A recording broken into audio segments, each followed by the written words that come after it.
reason you can't watch the webinar here and enter this platform, you can find it on my YouTube channel. I'll provide you with the link here.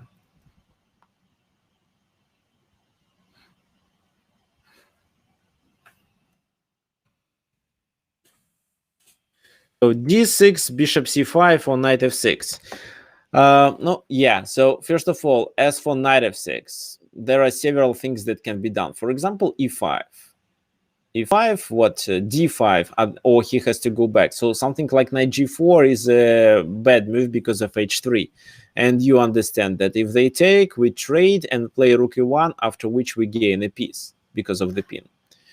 So knight g8 or knight h7 is a tempo loss. That's why the best move is to do this. What should we do after that? Maybe play this move, and knight goes to e4 or d7. I don't think there is a big difference. We take on d4 anyway.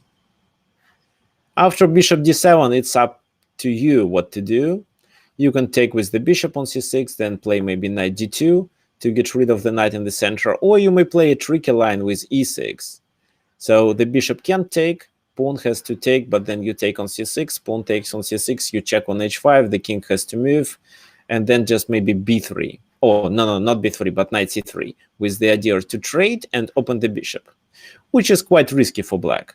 They are one pawn up, but actually the king's position is really bad. I'm not sure if you want to play such a position without a pawn, but you may. If you don't want to sacrifice the pawn on e6, you may choose another continuation and just play take on c6 and then play knight bd2, for example. You are still okay. So d6, and then it's just a filler defense with a tempo loss. 6. But players can play bishop c5 with the idea of protecting the pawn. Oh, that makes sense, but if they calculate a little bit deeper, they'll realize that this is a problem, actually. So this is a mistake. Then we can play c3. And this is how we threaten to take and get 2 pawns in the center, which can provide us with the initiative. For example, queen f6, e5. If they take, of course, this is a blunder. And that's it. So queen f6 is not a good choice. The only other thing they can do to stop us from taking is to take on c3 themselves. What do you think white should play in this position?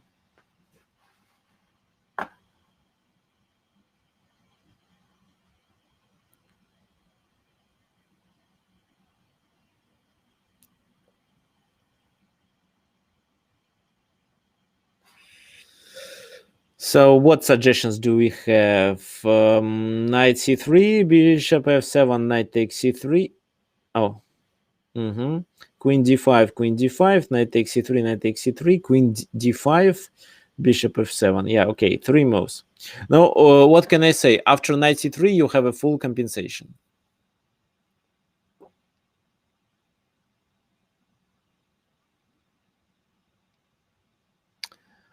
Queen d5 is not a good idea, because after queen e7, they protect both bishop and the f7 pawn.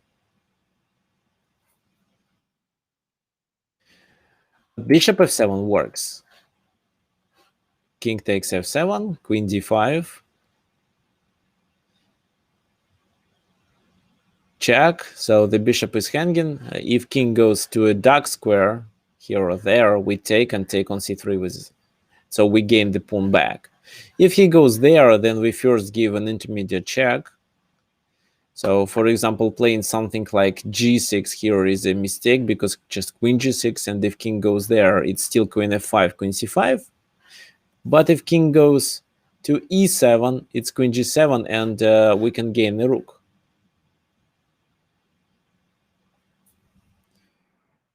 So after queen h5, he has to go to a dark square, after which we take d6, blocking the check, and queen takes c3. So if you look at this position, the number of pawns is equal.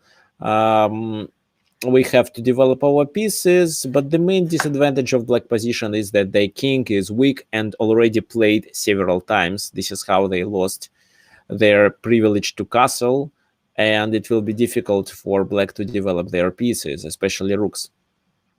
So white is clearly better in this position. Let's go back.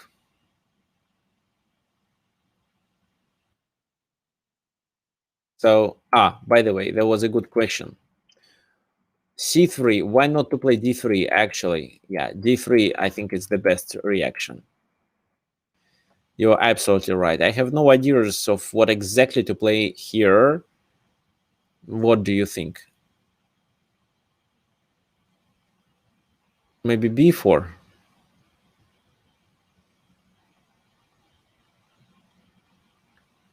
Yeah, I think B4 works. B4 in this position, they have to play this move, because if, for example, bishop e7 after queen b3, they experience serious problems and are likely to lose the game.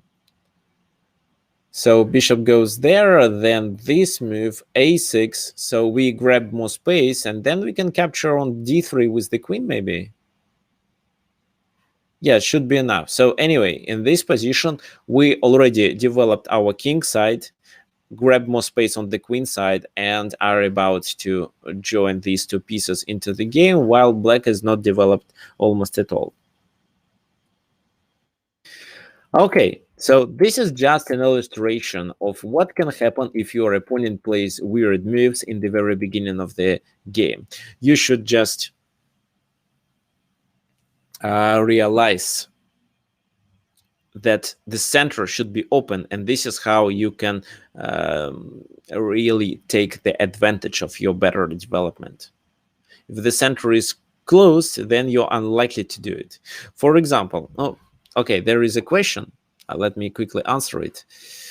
So the question is, why not to play queen b3 in this position? It's because of queen e7, protecting the f7 pawn. So it doesn't work. So queen b3 is possible, but queen e7, and we'd better capture on d3, for example. Okay. And now another thing that I want to show you. So e4, c5, knight f3, e6, d4, c takes d4, knight takes d4, a6, then let's say knight c3, queen c7. So what about black? Black played only with pawns and queen, which is not typical. So if you want to develop your pieces, you should control the center with pawns and develop your minor pieces first. And then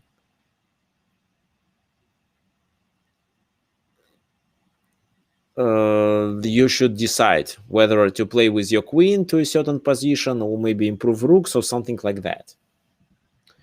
But in this position, black played only with pawns and queens. Can white punish a black for such a play? They didn't develop any minor piece. Actually not, because in this position, it's difficult to open it.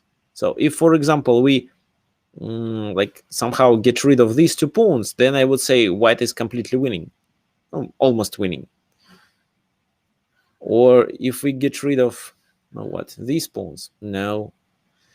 So if you don't have a chance to open the position, then you can't prove your better development. This is the point that you should keep in mind every time when you see that your opponent is not developing pieces or not fighting for the center with his pawns.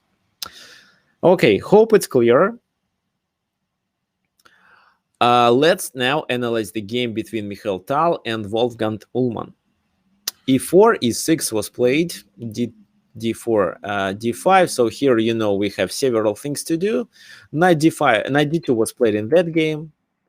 c5, knight gf3, knight c6, and bishop b5, which I don't actually like. But maybe that time, when Mikhail Tal was a world champion, it was popular. However, I see this move is not doing much. But black could play several different moves. C takes d4, bishop d7, or something else, but they play d takes e4. What can you say about this move in general?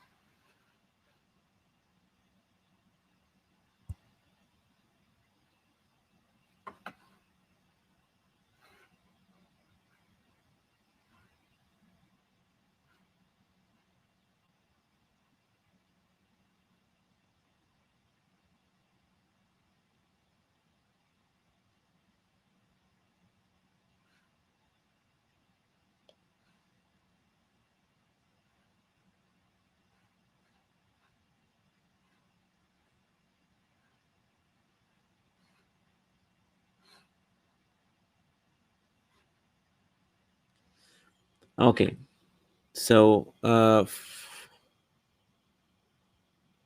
white knight on d2 becomes active after knight e4. True. Opens it removes the pressure from the center. Yes, it removes the tension from the center. So this move improves the knight and also opens the dark squared bishop. That's why taking on e4 was a kind of inaccuracy. Bishop d7 was played then. And white decided to gain a tempo with bishop g5. However, after queen a5, they have to go back with the knight to c3. So black continued with this move, c takes d4.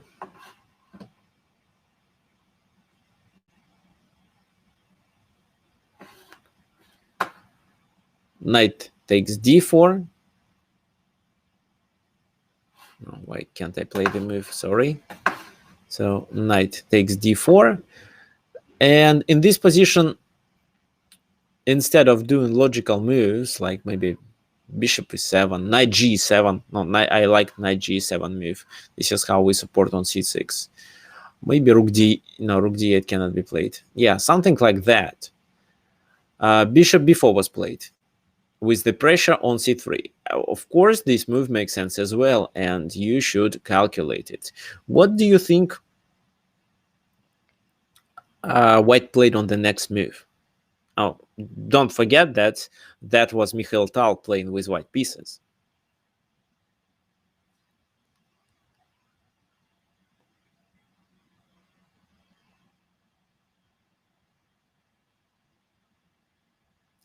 So castle king side with development. So you want to give up the pawn on c3. So bishop take, pawn takes, queen takes. Yes. And yes, we can do that. Exactly. So we can castle. Black took. So first of all, I want you to understand that a dark squared bishop is quite important for this position, while most of the pawns are located on light squares. So that's why, for example, having the bishop somewhere here or even here on g5 is good enough to prevent black possibilities. So here it was much better to play something else, maybe knight g7 again, but queen takes c3 was played on the board. Now, the critical moment of the game. The black king is in the center. Black captured the pawn. They are not developed. White is fully developed. And actually, maybe white pieces are located on their ideal positions. What do you think white should do?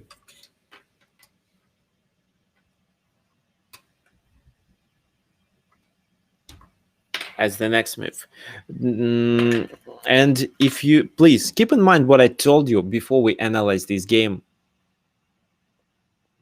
Well, bishop c6, bishop takes c6.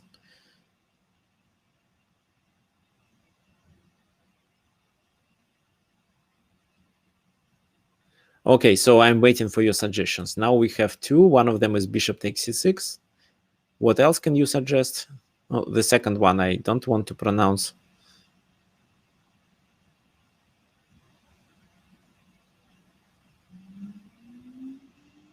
So rook e1 and okay, finally knight e5 was suggested by several people. Knight e6.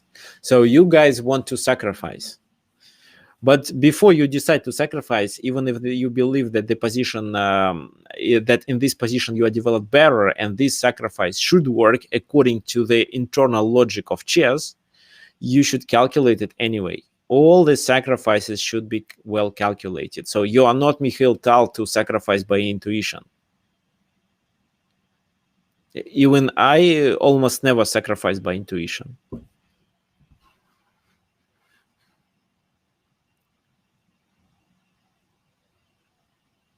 No, first of all, let me tell you that bishop c6 or something like knight c6 doesn't make much sense. What then? He takes with the queen and he is fine. He gonna play knight f6 on the next move. We may double his pawns, but actually, what then?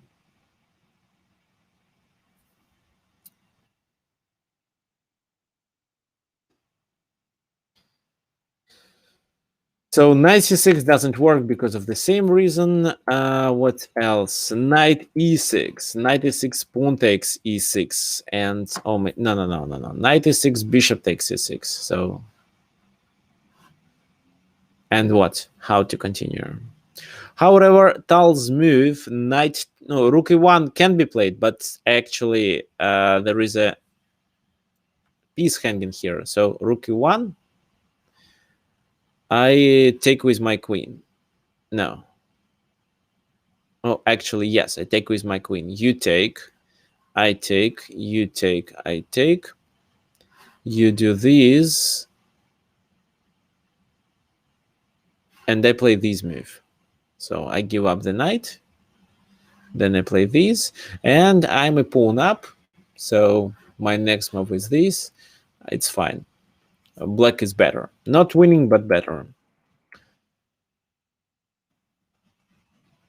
So knight f5. What's the idea of this move? We attack these two squares. No, g7. We cannot capture g7 right now, but we are threatening to play knight d6 anyway. So if, for example, knight f6, we capture on g7, of course. If something else, we can play knight d6. That's why here Ullman decided to capture that knight. And then we continue with rook e1. So you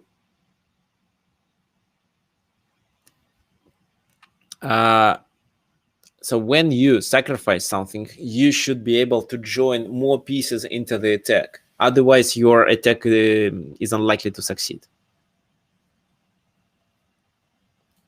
So that's why not queen e2 check, but definitely rook e1. Queen goes to d6, of course. So here, bishop e6 was played on the board, but if something like king f8, you can just take on d7, right? Or you can play queen d6. No, actually, both lines work.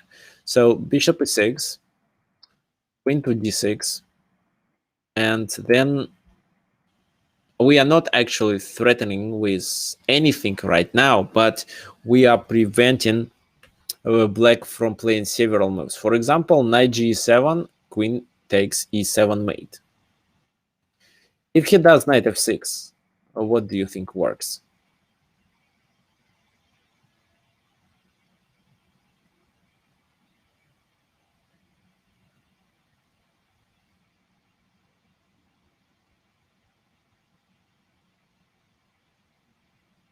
No, I have no ideas, by the way.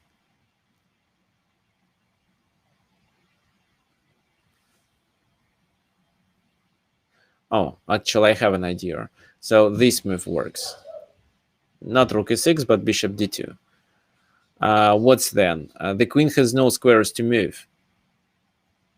It can only go here or there. No, let's say there. Bishop b4, threatening a mate. And I don't see a defense. No, knight d5, just queen d5. Knight g8. Maybe this move, and queen f8 is the next option. So, no. Knight f6 doesn't work. And Ullman decided to play a6.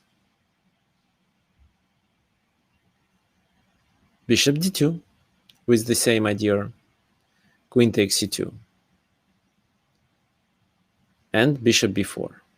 By the way, here, for example, rook ac1 looks like a really attractive move. But this is a mistake. Could you explain why?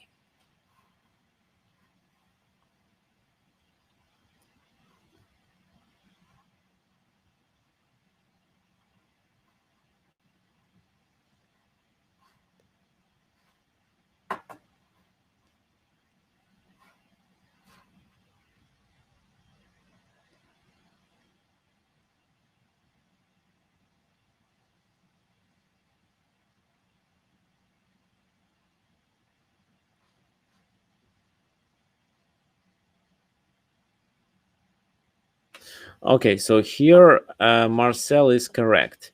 No, not rook d8, because if rook d8 is played, we can just take on d8. King takes d8. No, sorry. Yeah, we can just take on c6, pawn takes c6, queen takes d8. No, what am I saying? Sorry. If rook d8, we can just do this. He takes, check, and then we take the queen.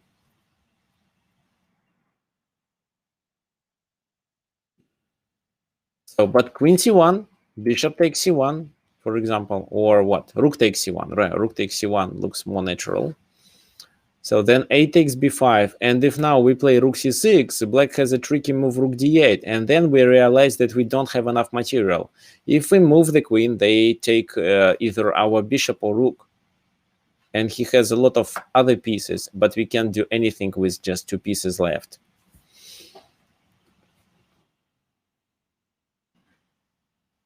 So rook c1 was a mistake, but bishop b4 was the best option.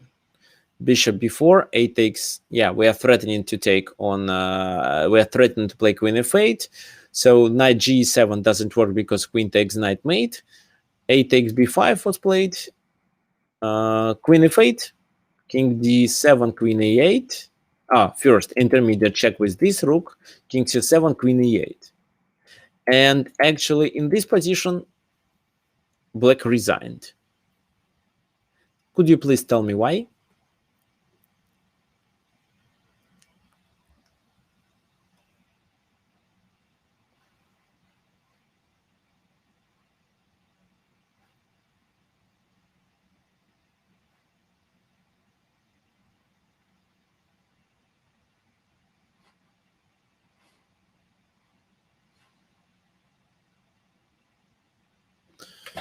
Because of bishop d6. No, bishop d6 is not such a threat because king escapes to a b6. Bishop a5, probably, but b6 with the pawn then. Oh, bishop a5, maybe knight takes a5. Yeah, so actually he has a rook for 2 minor pieces. Of course, rook for 2 minor pieces and 2 pawns.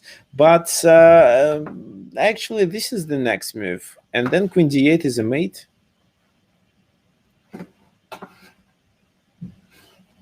So rook ac1 is the next move, and then queen d8 is a mate, because the knight gets pinned.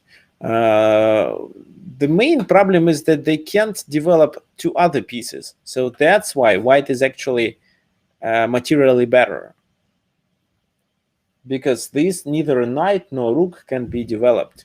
If h5, rook h6, then the knight is lost. If knight moves, then the rook is lost.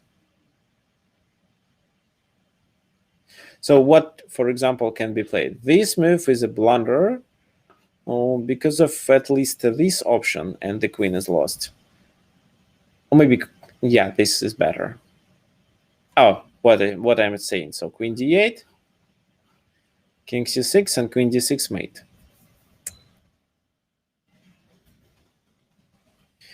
Queen e4 looks like a possible continuation. In such a case, we may play check, he goes there, and then queen e8. He can't unpin, but we can continue our attack with rook c, b8, b1 or c1. Yeah, and the best move that the computer thinks is the best here is queen takes d1, which of course loses the game. So white is completely winning. Let's go back to the very beginning, to the moment where this bishop c3 was played. So you should remember that when you have a lead in development, your task is to open the position. And sometimes you can even sacrifice the pawn for that. Moreover, you can even sacrifice the knight or anything else. But if you are sure that this line works, so every no, you can sacrifice a pawn, for example, if you think that you get a positional advantage. But when you decide to sacrifice a minor piece, you'd better calculate it. So usually we are trying to open the center with the pawn straight, but here Mikhail Tal provoked opening the position with a knight sacrificed. Okay, fine. What else do we have today? We have 2 more games, and the second one is also played by Mikhail Tal. So we continue. Last webinar we analyzed 3 games he played, and now 2 games belongs to him, and the other game is the game that Anatoly Karpov played against Yasser Seiravan. Okay, so here Tal Petrosyan, knight f3. So I don't really like these moves, but I understand that this move is playable because if not the first, but with the second move, white is going to fight for the center. So for example, here if d5, then c4 can be played, d4 can be played, and it's still the center control and a good developing move with the knight. G6 was played, e4. So the game transposed into pure defense, I believe. Bishop g7, d4. If our opponent allows us to occupy the center with 2 pawns, we should definitely do that. d6 to prevent e5, knight c3.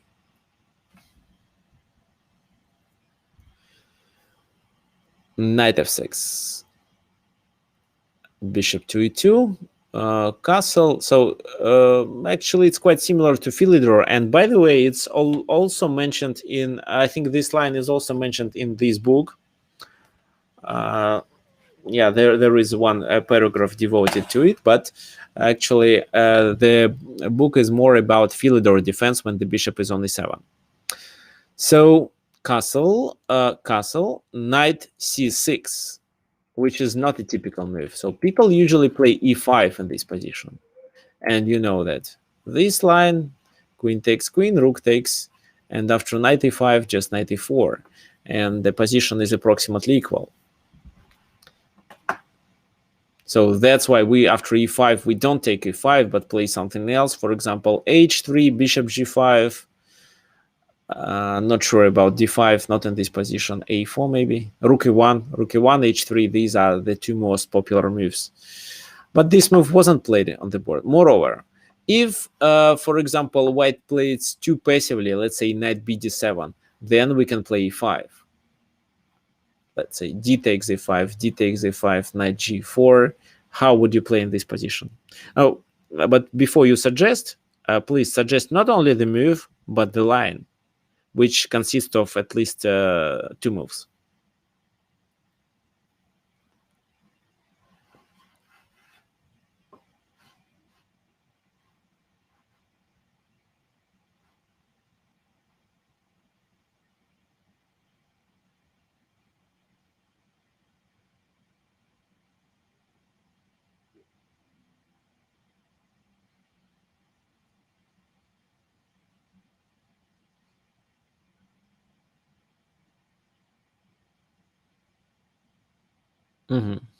Okay, guys, so you're right. E6 and then knight g5. So looks like they have to take. If they don't, we take on f7. For example, if this knight moves, we take on f7. No, if rook captures, then queen is lost. So if king captures, then knight g5 with a check, and we capture on g4. So he takes, then knight g5 is a double attack. Knight and the pawn on e6, but it's not a pawn, it's more about a fork.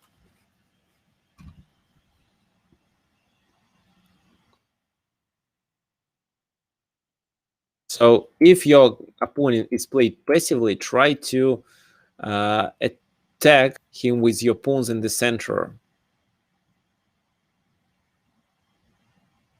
This is how you can also open the position. Okay, so as for the game, here Petrosyan played knight c6, and white especially reacted with d5, which is not obligatory move. And if, for example, knight c6 wasn't played, I believe d5 wouldn't be played in this position. But with the tempo, why not? So why d5 is played? Because knight e5 is a bad option. We just trade and the bishop is blocked. As for the other moves, knight a5 is not doing anything. Knight on b4 can be chased with a3. Knight goes back to b8. This is what exactly happened in the game. So in such a case, d5 is a good move because it provokes black to lose a tempo.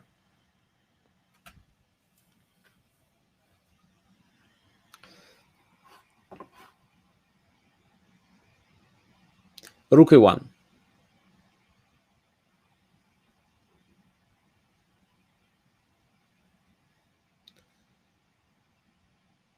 Now maybe it could make sense to play something like c6, so it tries to undermine the center, but at the same time it doesn't open the center much. But black played d5. What I want you to do now, I want you to understand what is better for you, to play this position with such a pawn structure, and if so, please suggest a plan, or to capture en passant and play that position, and also please suggest a plan.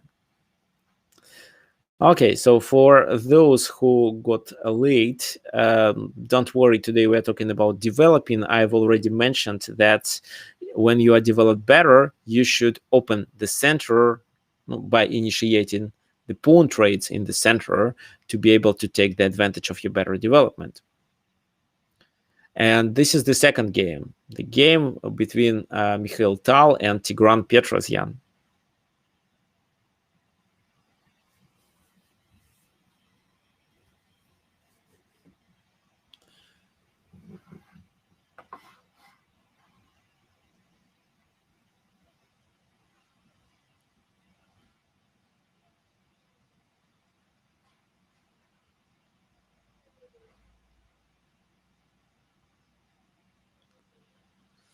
So, of course, the idea of blocking the bishop on g7 makes sense. But, okay, I see what you suggest, guys. Thank you, by the way, for participating in the webinar and for your suggestions, because I always need a feedback.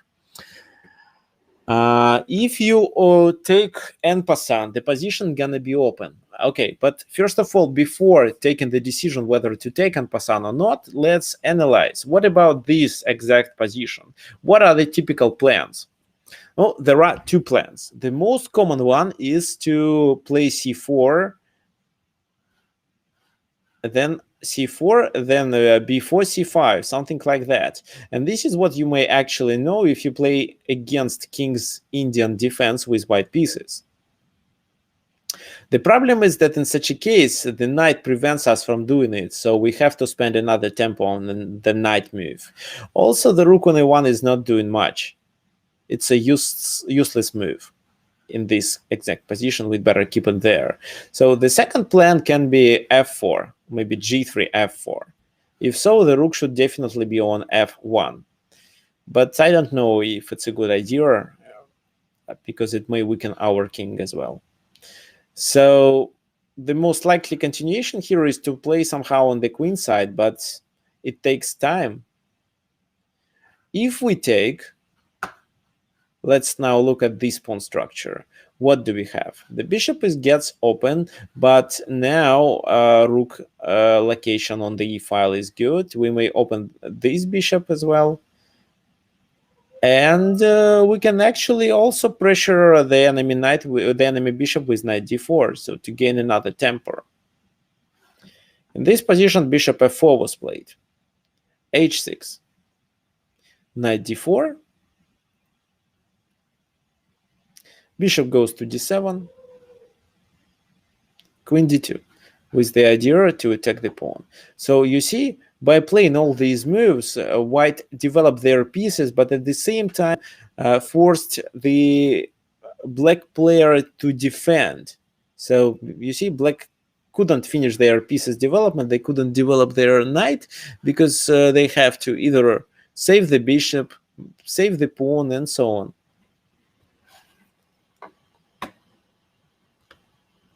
King h7 is forced because the pawn was hanging.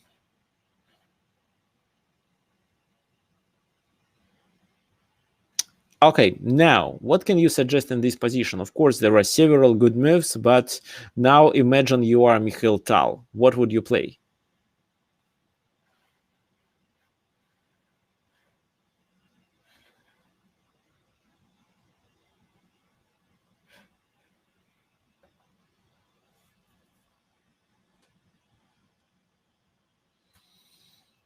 Okay, rook ad1 is a good suggestion. e5 for bishop f3. I see. What else can you suggest? Oh, bishop h6 doesn't work. Come on. Bishop, it's just a bishop sacrifice. Knight f5. What's the idea? Knight f5, g takes f5, e takes f5, bishop takes f5. h4 probably, but it's too slow because even if you play h5, you're gonna get, he can even ignore it or just play g5.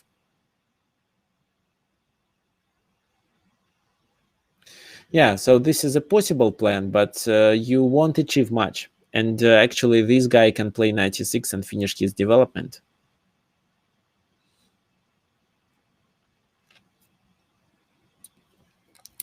Okay, so first of all, you look at this position and ask yourself, who is developed better? And if the answer is that your task is to take the advantage immediately. So you guys here suggest such weird moves. Some of them would make sense in a similar position, but not here. Here, something like rook ad1 is good, definitely, but e5, that can give you practical chances to succeed, because this is how you open the position. No, I believe there is no better option but to take bishop e5, and in this position, what if they finish their development with knight c6? What do you think we have to do?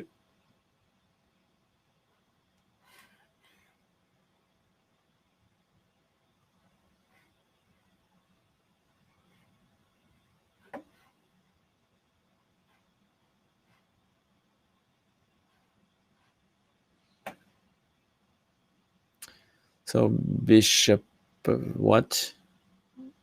Bishop b5. What for? Bishop b5. I think knight takes e5. Black wants to simplify because they don't have weaknesses in their position. Bishop f6. Bishop takes f6. What then? Come on, guys. I'm sure you can calculate this line and tell me how white can get a clear advantage here.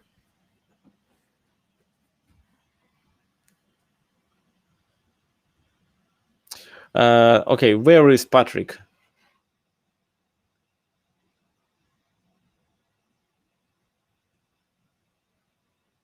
Okay, Patrick. Okay, because I'm sure you can find.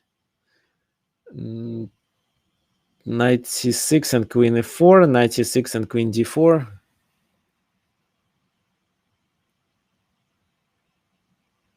After knight c6, which piece do you expect black to capture?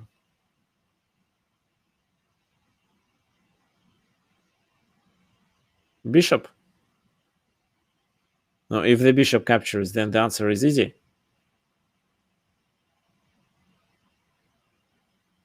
Okay, guys. So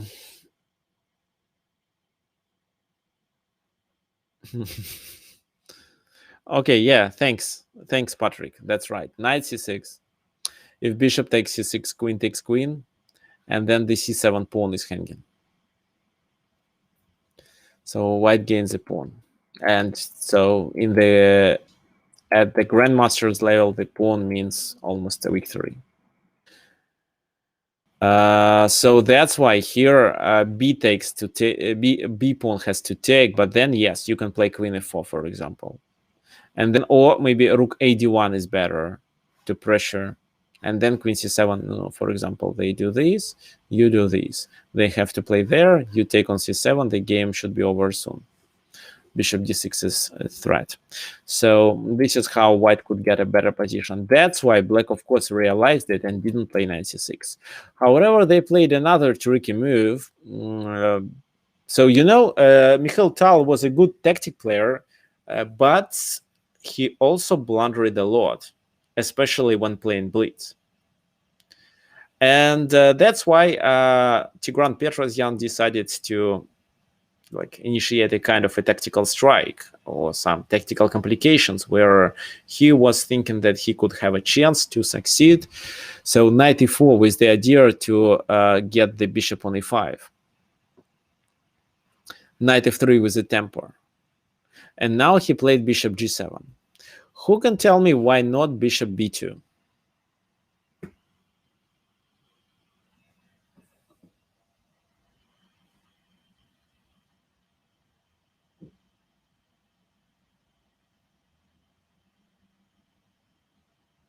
No, wait a sec. Your rook is hanging. You can play c3 right now. Or is there anything you have in mind?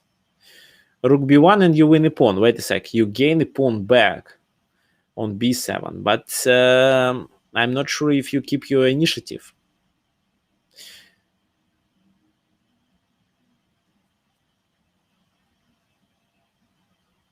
No, c3, yes, but first save the rook.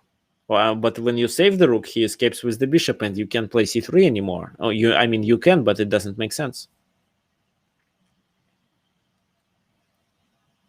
Okay, so here, the move that you suggested, which is rook a b1, he can go back, you take, they play this move, you play rook b4 to save, they play a5, rook goes there, and maybe bishop d5, no, rook a4. So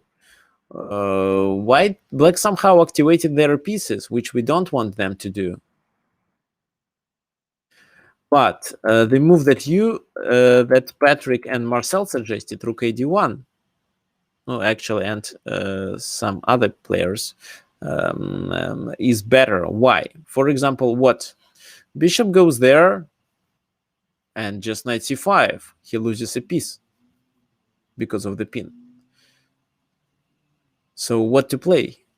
Bishop f6. Bishop f6, bishop c4. So, and then white dominate.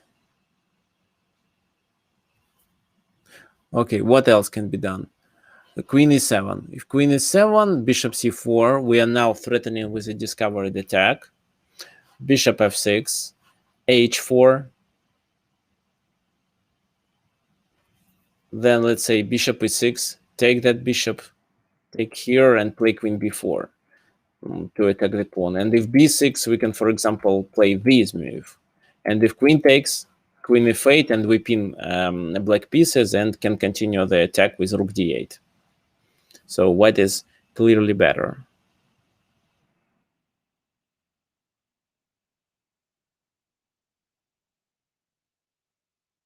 So you think here a knight g5? Maybe, but he takes, and your queen is under attack. That's the problem. If you take with the knight, he takes with the queen. No.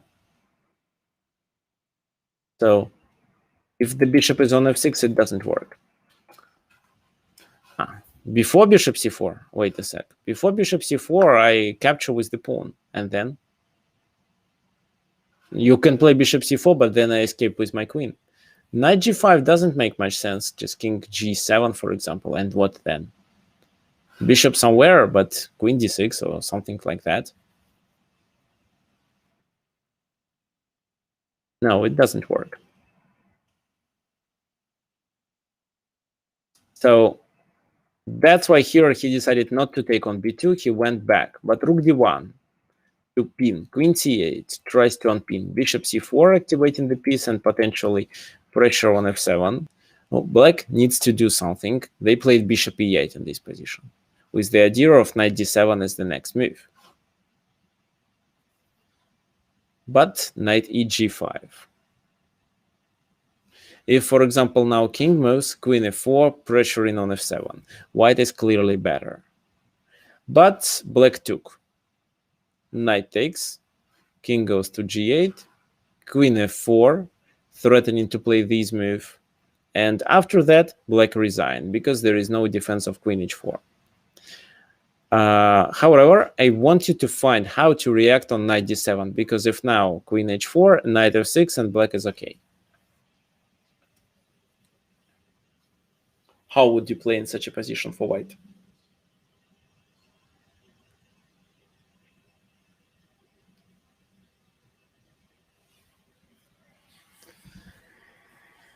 No, rook d7, bishop d7, and then?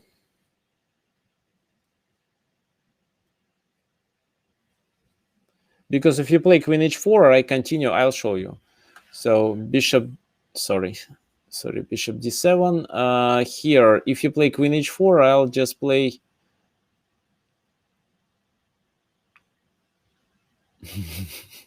It's a good question what to play. This move. Yeah, this move, right. Maybe not. No, I play rook. No, okay, this move. I play this move. So how to continue?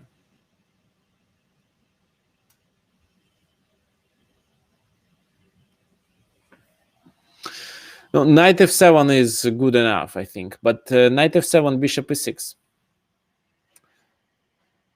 Sorry, bishop f7, king f8. But knight goes here, then I play bishop e6. What would you do?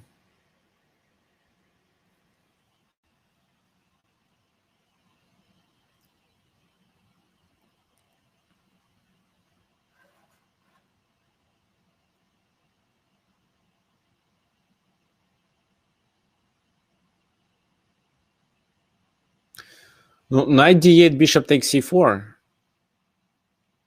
So the knight is trapped there.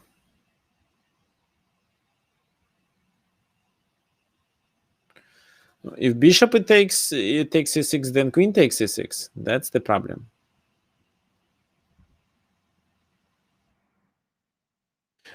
So sorry, knight d8, and if I take on ec, you take there. Okay, I'll take there instead. You take here. I play this move, and then I want to get rid of the queens. Actually, with bishops of opposite color, maybe it's still a winning position for white. Okay.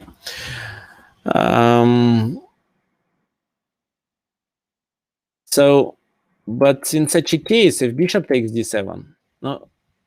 Okay, let me show you. If queen takes d7, then queen h4, and there is no defense of queen against queen h7 mate. But if bishop takes, then queen h4 is not so good. There is a better option. It's bishop f7 check. If he goes with the king to the h file, it's queen h4, of course. But if they take, you take, he goes there, you play this move, threatening with a mate, or threatening with rook e7, by the way, which is another strong move. If bishop f5, then just knight f7, king g8, and knight h6, fork. King moves, knight f5, the game is over, white is 3 pawns up, plus a strong attack, and actually rook e3, rook h3 should be winning, or maybe this move, or maybe queen h5, knight e7, fork, anything. So white is completely winning. Okay, let's go back to the two critical moments of the game. So first of all,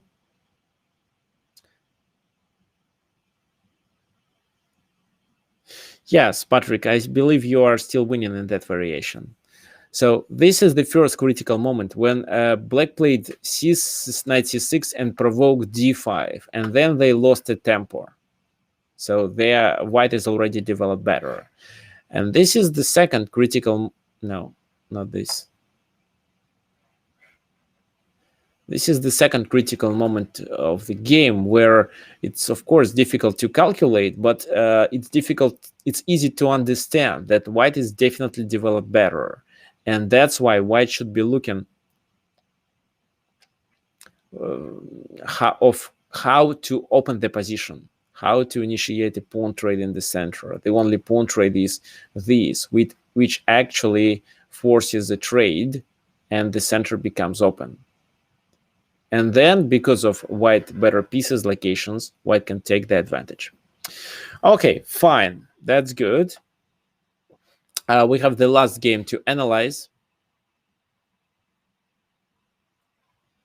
The game played by Yasser Seirawan against Anatoly Karpov.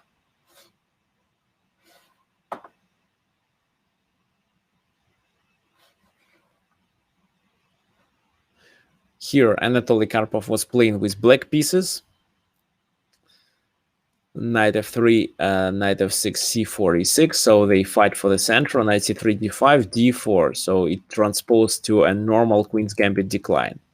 Bishop e7, bishop g5, h6, bishop h4, castle, rook c1. B6 is one of the most popular ways to develop the bishop. So my old coach would say a6 with the idea to take, and after bishop takes, play b5, and then bishop b7 and c5, something like that. But knight d7 can be played as well. However, Karpov plays b6. C takes d5. No, he thinks that the bishop can be either here, maybe. That's why he wants to simplify and takes with the pawn. He doesn't block the diagonal.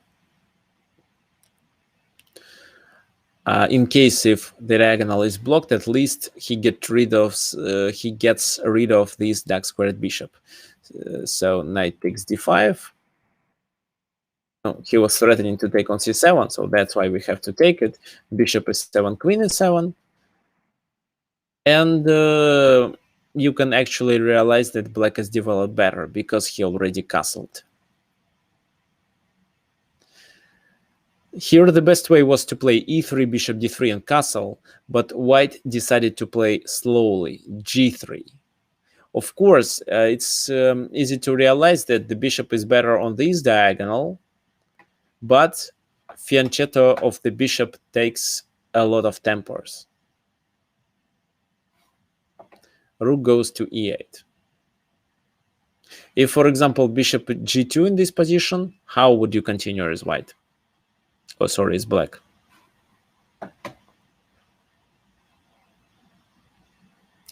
Yes, exactly. You can continue with bishop a6.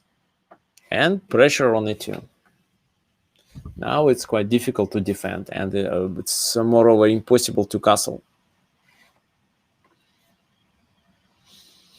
So e3, and he can't castle anymore. Black is better. That's why this move wasn't played, but instead black decided to play another rook move. So you see, in the very beginning of the game, we are trying to occupy the center with pawns, develop our minor pieces, but not developing major pieces, and definitely not playing with the major piece twice. Here, this move is forced. Knight a6, developing the knight. So from there, then the knight supports c5 square and doesn't block the bishop. I believe in this position, while the knight is already on a6, what means the bishop can't go there, bishop g2 could make more sense. Then c5. And if d takes c5, we can continue with this move. So he can't capture on d5 because of queen e2 mate. And this is where I believe black is better. If something like rook e3, what do you think we have to do? Then bishop e6 is good. And black is totally developed and controls more central squares. But queen e4 was played, another inaccuracy. So here, Yasser Seirawan violates the basic principles. He played with the major piece twice, played too slowly, trying to develop the bishop, and then plays with the queen in the position where it's not required. What do you think Anatoly Karpov did to punish Yasser for such a play? So please think and suggest what black can do in this position.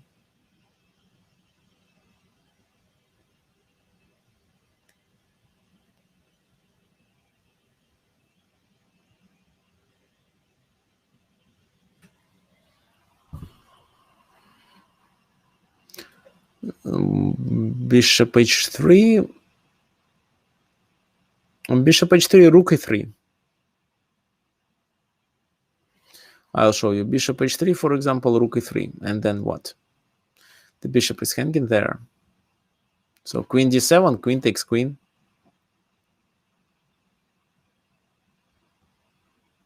Oh, queen d7, he can capture on a6. Actually, wait a sec. He can just capture on a6 right now. What are we talking about? And bishop f1, king takes f1, queen e2 is not a mate while the queen is on a6. No, it's not bishop h3. And it's not Mikhail Tal playing the game, actually. So it was Anatoly Karpov. So you should expect some moves that are not so risky and are well prepared.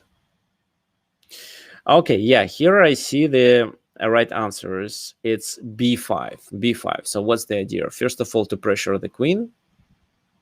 If queen takes, which is a huge mistake, then after rook b8, queen d5, rook b2, they are under the pressure. So here e3 has to be played. Otherwise, we just take on e2. e3, then, okay, what do we have here? Not rook a2. Knight b4 can be probably played.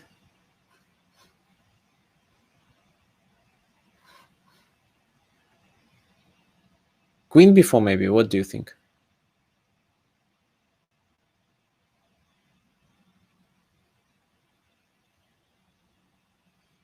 Bishop b7. Oh, bishop b7 first. Yeah, bishop b7 first and then queen b4. Right, thanks. Thanks for help. So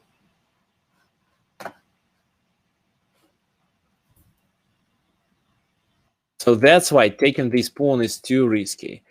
And they would better retreat to d1. However, instead they played queen a5, which I believe was another inaccuracy. So on d1, the queen could do a lot and especially defend the position. But on a5, it looks more active, but at the same time, it's too far from the king. Queen e4 with the idea of moving to b1. And now, what to play? King d2, rook e6 by Anatoly Karpov.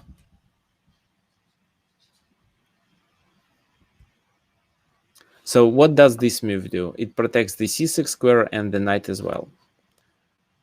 b3. Now b4. Wait a sec. No. Rook e6 is played with the main idea to protect the rook because rook e3 is coming. So on e8, the rook is hanging, but on e6, it's protected several times.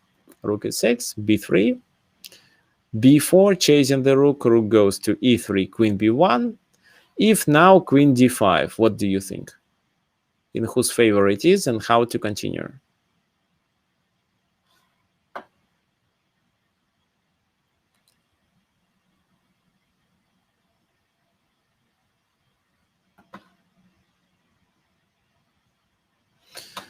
Queen b2, yeah, queen b2, and what then?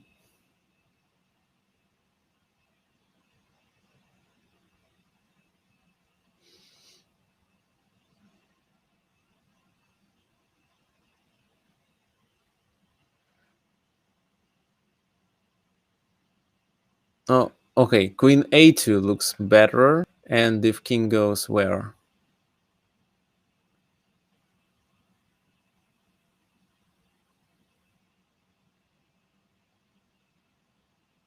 King c1, for example, we can play this move with the idea just to relocate the rook and join the attack.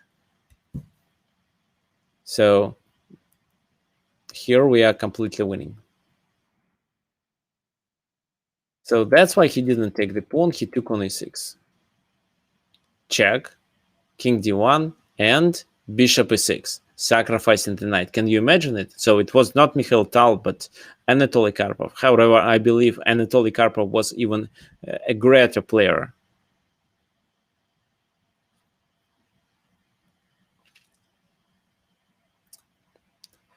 So what can be done now? Queen e1 check, king goes to d2. If king c2, it's bishop f5. The bishop joins the attack.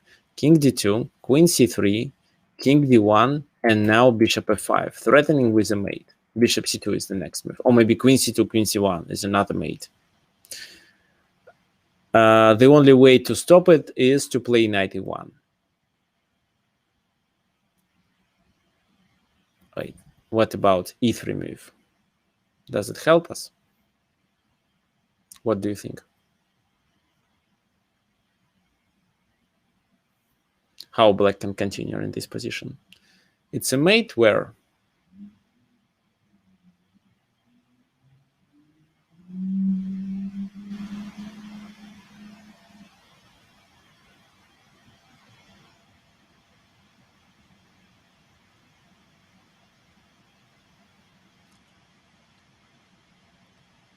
I think it's not.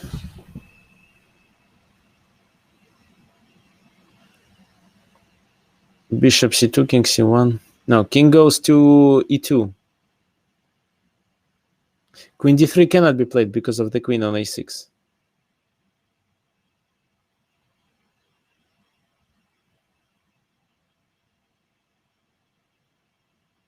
Yeah, it looks like that was a better move, but it's still a winning position for black. Queen c2, king a1, queen c1, king e2.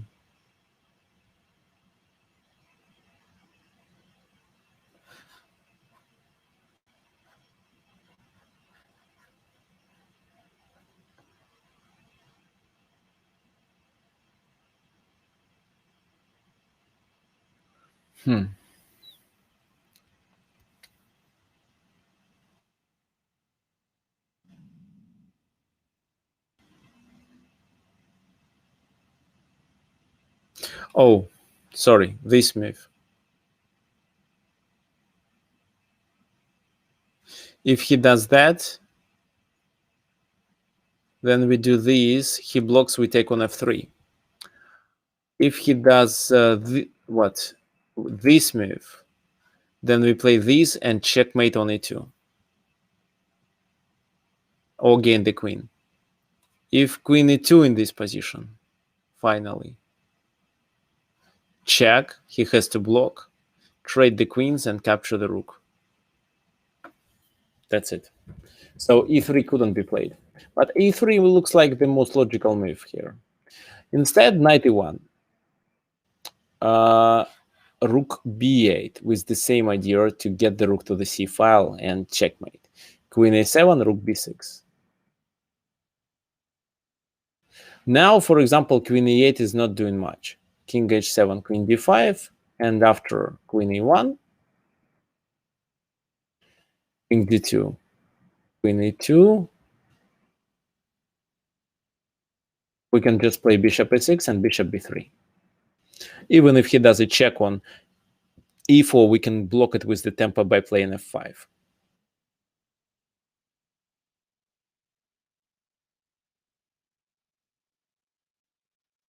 So e3 was played on the board, and a rook c6.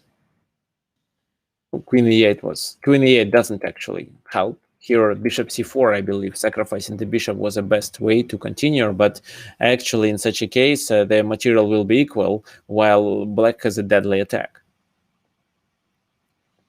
Queen e8, and then he has to sacrifice. Why? If, for example, he plays something like that, we can do this, check, sacrificing the rook, and then if king e1, we checkmate with bishop d3.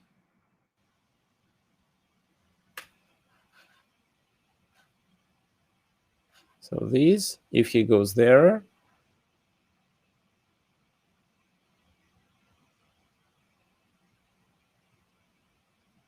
we do this, he goes there.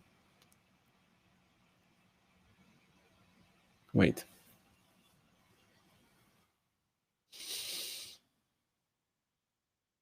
Sorry. These queen d1 and queen c3. Sorry. Yeah, I forgot. So if bishop f1, just queen c1, the game is over.